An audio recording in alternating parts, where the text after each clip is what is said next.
Welcome, everyone. We're going to start off today's episode with a couple of updates, and then we're going to dig in to this one skill, this one strategy that I don't want you to be left behind on. Okay.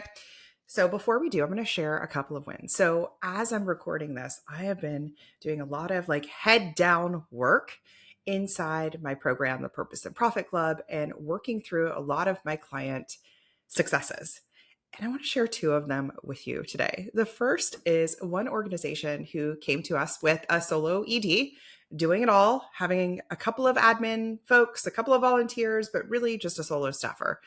And she just brought on a fractional fundraiser and marketing team. Like, what? And we are only maybe 5 months in. I'm going to have to do math here to figure that out, but she's already done that. She came to us and she was not in the place to scale up and hire. And I'm just like, oh my gosh, that happened. You did that. You wouldn't have been able to fund that before the club.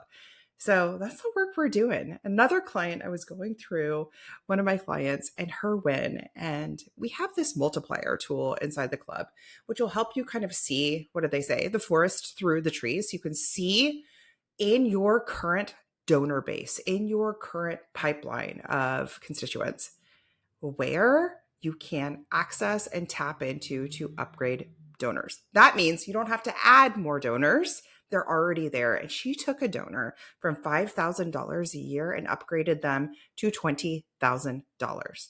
Think about that transformation for your organization.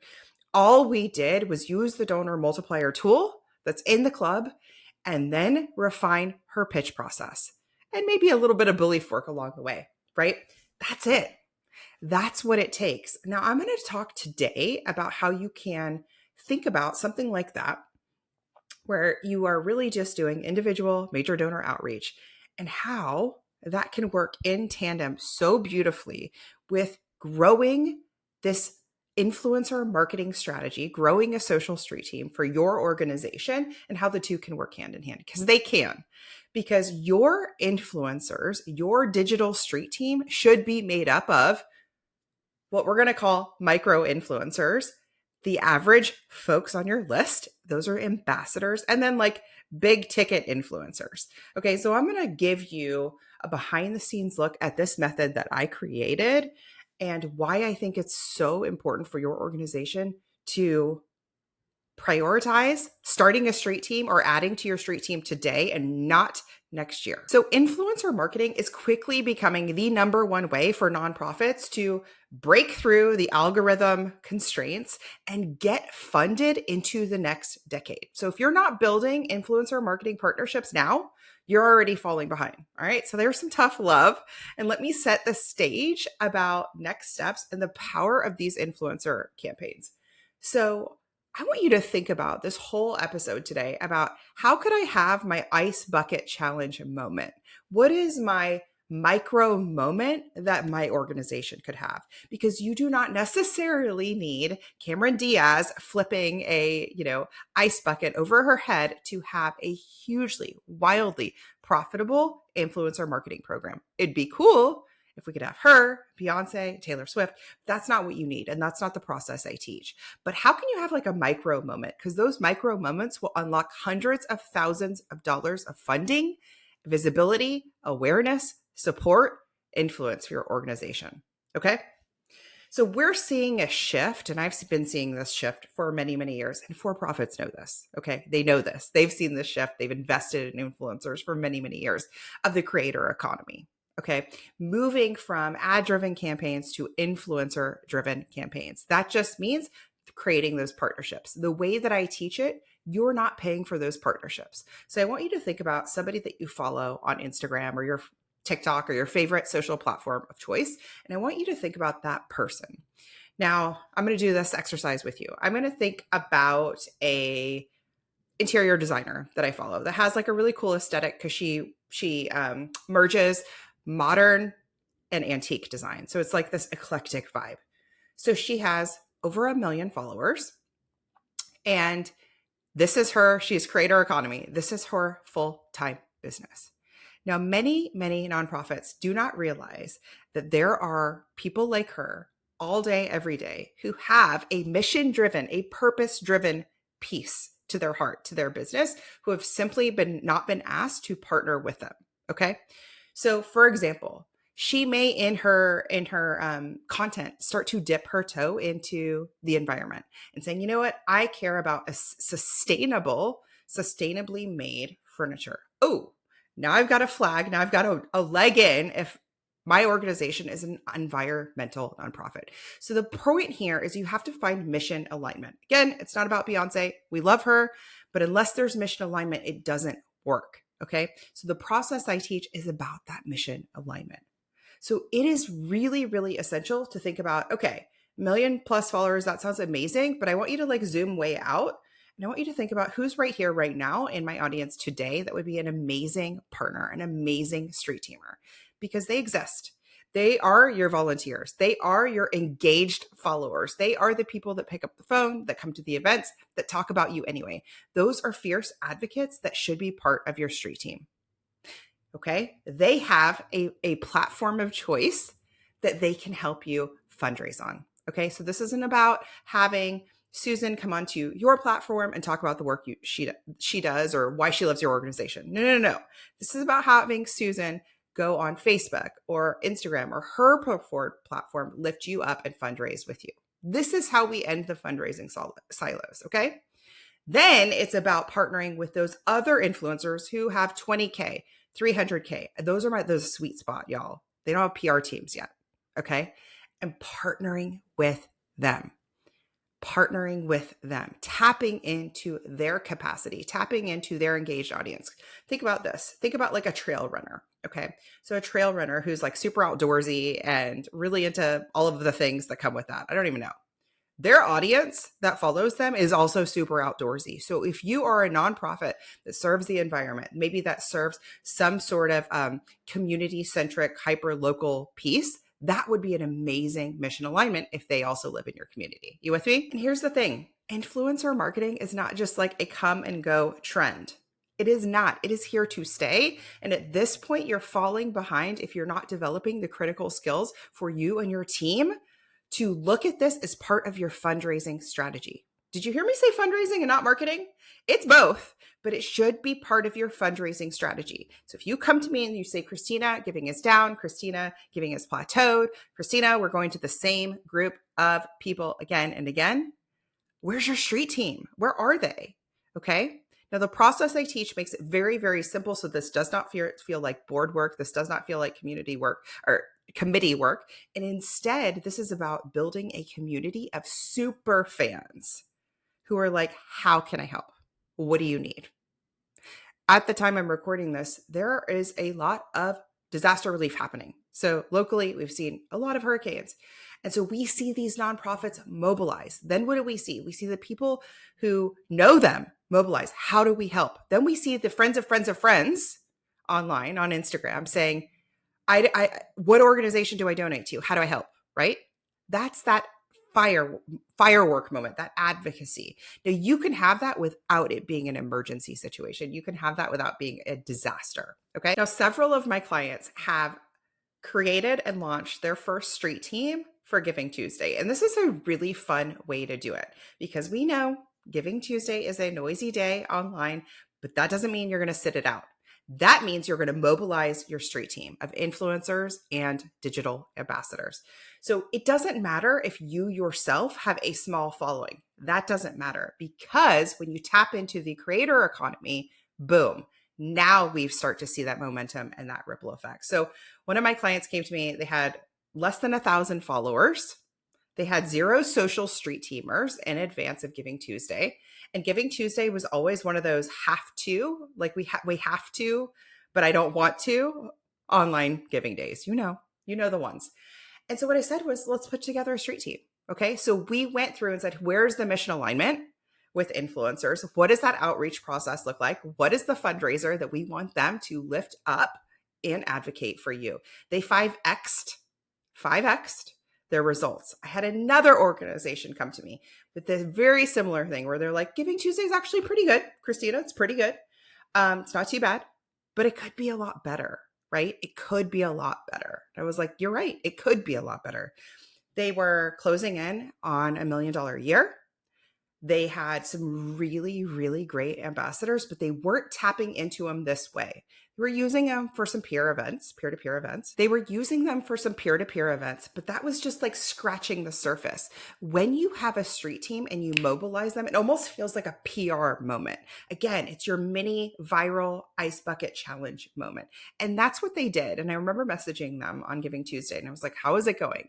And they're like, we doubled our goal. They had increased their goal from last year, but they went ahead and they hit it midday on Giving Tuesday. That is the power of a street team. Now, here's why I don't want you to wait.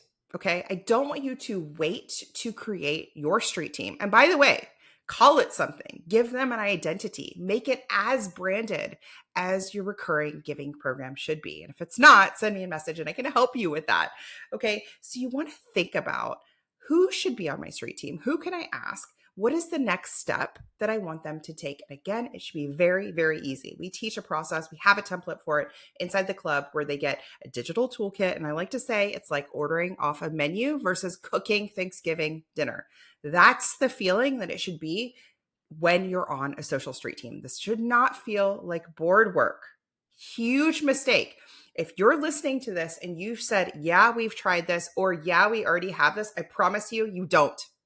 If you're over $10 million plus in funding, maybe you do. If you're charity water level, you probably have a street team, but most of y'all don't.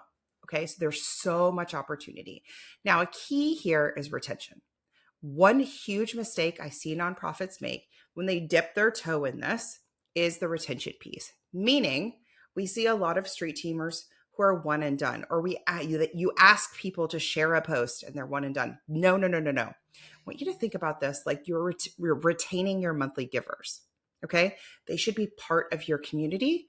This is not year-round work, but when it's time, you mobilize them and we go. So think about it this way. The longer you wait, the longer it takes to see the compound effect. Okay. So think about it this way. You launch your first street team and maybe you have 10 influencers who join.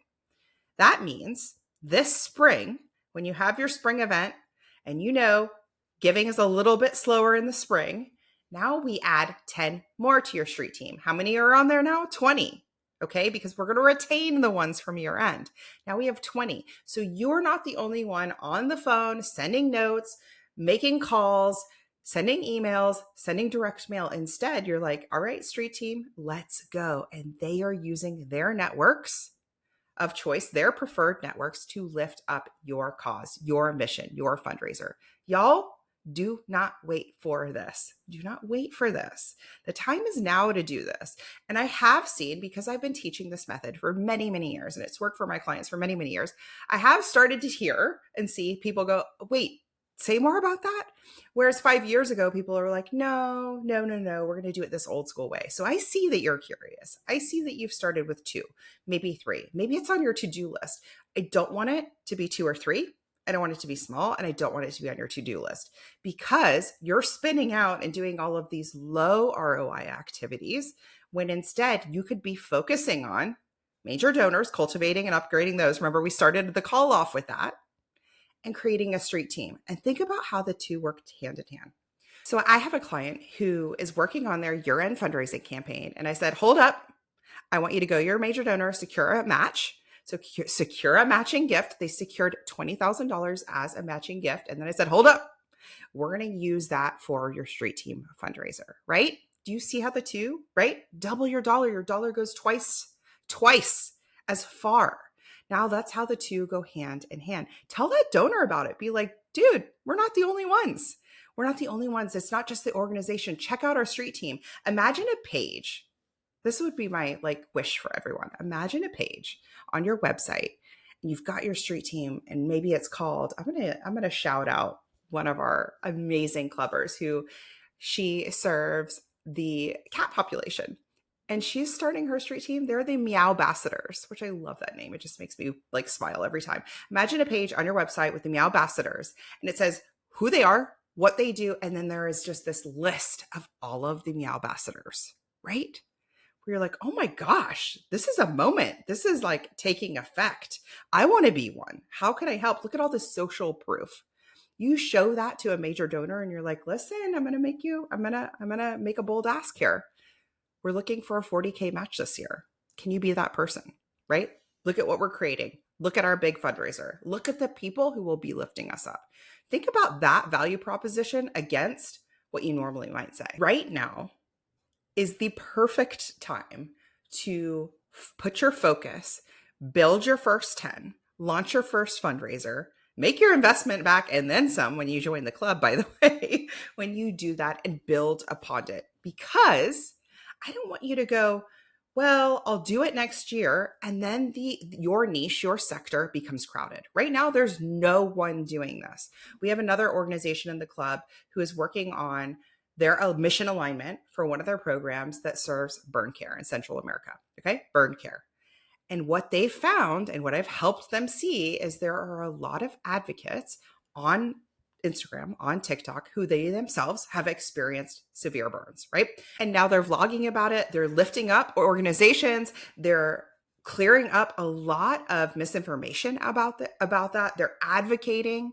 Like, it's such an opportunity. So if they reach out to a vlogger, somebody, a thought leader who has experienced and is using their preferred platform, using Instagram, using TikTok, using YouTube, we haven't even talked about YouTube for this, they're going to be a yes. They're going to be like, that's the whole point of my platform, is I want to make, somebody, survivors of burns, something that is not, that is normalized. I want to make survivors of burns something that is advocated for, right? I want to dispel any rumors or myths about it, right? And they're going to be a yes. Right now, there's no one doing that. And I promise you, there's very few or no one doing that in your niche. Sometimes we do there may not be anyone doing that. When I say anyone, I mean any nonprofit partnering with influencers in your niche. There are influencers who serve your niche, just no one's asked them, right? Who care about your niche, but no one's asked them. So the time is now. The time is don't wait. So if you're sitting here and maybe you are nervous about a board meeting coming up, or maybe you're looking at your financials, or maybe you're on the heels of a board meeting and you're like, I don't know how we're going to do this. I don't know how we make up this gap in funding. I don't know how we make the budget next year. This is your answer. Because there are two things that we really focus on the club. This is the first thing, this is how we attract, create trust, loyalty, endorsements, and funding using a street team. The second thing is we use bold, motivating messaging to tap into your current donor and subscriber base. When you have the two together, we easily see another 50K, another 100K, another 200K come in funding. Okay. It's possible for your organization if you're small. It's possible if your organization, if you're over 1 to 2 million plus. This works really, really well. When you're over 1 million plus, you can have a lot of fun with your street team. There are a lot of activations that we could do. And it just ends up having that viral micro moment. So when I think about the future of fundraising, I know for certain this is a huge part of your success. I was at an event recently with a couple of big name nonprofits, very modern, very forward thinking, less than 10 years old, who have seen a lot of growth in a short amount of time. Almost like a Silicon Valley backed nonprofit, right? Just had a very modern approach, several of them. And they're doing this, right? This is on their radar. They know. They're like, we're tech forward. We are making our donor relations as frictionless as possible. We are making our messaging very forward thinking, very bold. And we know we are not fundraising in silos. You have to be doing this. So this is really, really important. I want you to think about, what can I do today? Who are the people already in my world today I can ask? And what do I want to ask them to do? What is the next step? Because remember, it's not allowed to feel like board work. It's not allowed to feel like committee work. How do I make this easy? How do I make this fun? And if you need help with that, then you need to book a call with me. You need to join the club. I can help you with that, okay? Because when you do this process, it will make fundraising feel so much easier. And by the way, we didn't even talk about how it does make marketing feel so much easier, because suddenly you have these marketers, you have these content creators who are talking about your cause, lifting up your cause, positioning your cause in front of their audiences in a way that you're going to have these light bulb moments where you're like, I love the way they said that. I'm going to repost that. I'm going to share that, right? So good. All right. I will see you next time. In the meantime, I am rooting for you. I'm cheering for you this year end. Do not lose steam. This is our prime time. This is our Super Bowl time. So, regardless of where your fundraiser is at today, you are not done. If anything, it has just begun. Remember, November and December are the most important, most highest revenue months for nonprofits. So, especially even that last week of December is so, so important. And that's when we see a lot of generosity come in. So, the important thing here is that you claim what you want, you ask courageously, you ask often, and you don't do it alone. Straight team. All right, I'm cheering you on. I will see you next time.